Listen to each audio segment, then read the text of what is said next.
رواني بسم الله الرحمن الرحیم. زما نوم ملک شیرین آغا ده، د منګو د قریه ملک یم.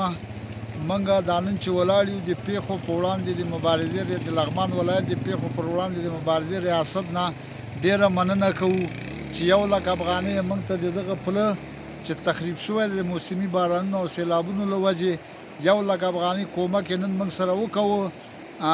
ګر چې دغه پیسې خدای دې دې ته اجر ورکړي، نو دغه پل ته دا بسنه نه کوي.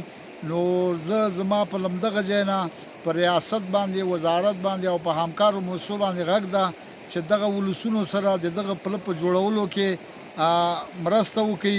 دې خوا او اخوا قومونه ادار، ورنټا، منګو ډېر د ستونزو مړي ژوندي کې ډېر ستونزو کې یو او یو بل سره رفت آمد قطع شوی. تقریبا دې پله نه 15,000 یا 7,000 کورنۍ په باندې رفت آمد کوي چې اوس پیلنې رفت آمد مړی او ژوندی ټول بند ده.